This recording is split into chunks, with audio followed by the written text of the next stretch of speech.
October 1 ಪಾಲಿಕೆಗೆ ನಷ್ಟ ಆಗ್ತಿದೆ ಅಂತ ಅವುಗಳ ಡೆಮಾಲಿಷನ್ಗೆ ಆರ್ಡರ್ ಮಾಡಿದ್ದಾರೆ.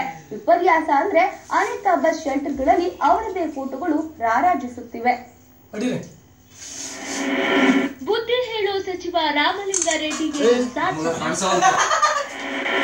ಆಲೋಚಿಸಬೇಕಿತ್ತು. ಬಸ್ ಶೆಲ್ಟರ್ ಡೆಮಾಲಿಷ್ ಆರ್ಡರ್ ತಮ್ಮ ಪಕ್ಷದ ಅನೇಕ ಬಸ್ ಶೆಲ್ಟರ್ಗಳಲ್ಲಿ ರಾರಾಜಿಸುತ್ತಿರುವಾಗ ಬಿಜೆಪಿ ಅವರು ಮಾತ್ರ ಘನಘೋರ ತಪ್ಪು ಮಾಡಿದ್ದಾರೆ ಅನ್ನೋ ಭಾವನೆಯಲ್ಲಿ ಬಿಜೆಪಿ ಮುಖಂಡರ ಫೋಟೋಗಳಿರೋ ಬಸ್ ಶೆಲ್ಟರ್ಗಳ ಡೆಮಾಲಿಷ್ ಮಾಡೋಕೆ ಸಚಿವ ರಾಮಲಿಂಗಾರೆಡ್ಡಿ ಆರ್ಡರ್ ಮಾಡಿದ್ದಾರೆ. ತಮ್ಮ ಜೇಬಿನಿಂದ ಖರ್ಚು ಮಾಡಿ ನಿರ್ಮಿಸಿದ್ದಾರೇನೋ ಅನ್ನೋ ರೇಂಜ್ ನಲ್ಲಿ ಶೆಲ್ಟರ್ಗಳ ತುಂಬಾ ತಮ್ಮ ಫೋಟೋ ಹಾಕೊಳ್ಳೋದ್ರಲ್ಲಿ ಯಾರಿಗೆ ಕಡಿಮೆ ಇಲ್ಲ. ಈ ಬಗ್ಗೆ ದಲಿತ ಸಂರಕ್ಷಣಾ ಸಮಿತಿ ಸಚಿವರಿಗೆ ದೂರು ಕೊಟ್ಟರೆ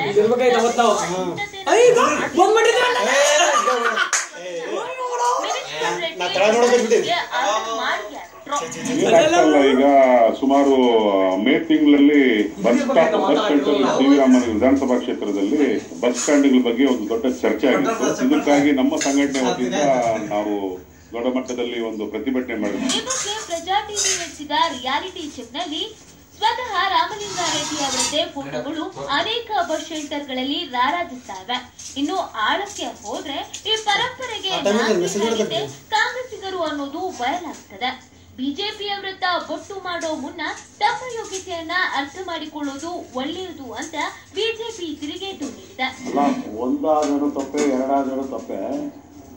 ನೀವು ಕೇಳ್ತಾ ಇರ್ತಕ್ಕಂಥ ಶ್ರೀರಾಮನಗರ ವಿಧಾನಸಭಾ ಕ್ಷೇತ್ರದಲ್ಲಿ ನಮ್ಮ ಪಕ್ಷದ ಶಾಸಕರು ಬಸ್ ಸ್ಟಾಪ್ಗಳನ್ನ ಅವರು ಸ್ವಂತ ವೈಯಕ್ತಿಕವಾಗಿ ಸಾರ್ವಜನಿಕರಿಗೆ ಅನುಕೂಲ ಆಗೋದಕ್ಕೆ ಮಾಡಿಕೊಟ್ಟಿದ್ದು. ಇಲ್ಲಿ ನಮ್ಮ ಬಿಬಿಎಂಪಿ ಆಡಳಿತ ಆ ಕ್ಷೇತ್ರದಲ್ಲಿ ಕಡೆಗಣಿಸಿ ಬಸ್ ಸ್ಟಾಪ್ಗಳನ್ನ ಮಾಡಿಕೊಟ್ಟಿರಲಿಲ್ಲ. ಬಸ್ ಶೆಲ್ಟರ್ಗಳ ದುರ್ಬಳಕೆ ವಿಷಯದಲ್ಲಿ ಒಬ್ಬರ ವಿರುದ್ಧ ಮತ್ತೊಬ್ಬರು ಹರಿಹಾಯ್ತಾ ಇದ್ರು ಪಾಲಿಕೆಗೆ ಕೋಟ್ಯಾಂತರ ನಷ್ಟ ಆಗುವುದಕ್ಕೆ ಇಬ್ರು ಕಾರಣರಾಗಿದ್ದಾರೆ. ಈ ಬಗ್ಗೆ ಕ್ರಮ ಕೈಗೊಳ್ಳೋರು ಯಾರು ಅನ್ನೋದು ಮಾತ್ರ ಕಾದು ನೋಡಬೇಕಿದೆ. ಥಾಮಸ್ ಟಿ, ಪ್ರಜಾ ಟಿವಿ, ಬೆಂಗಳೂರು.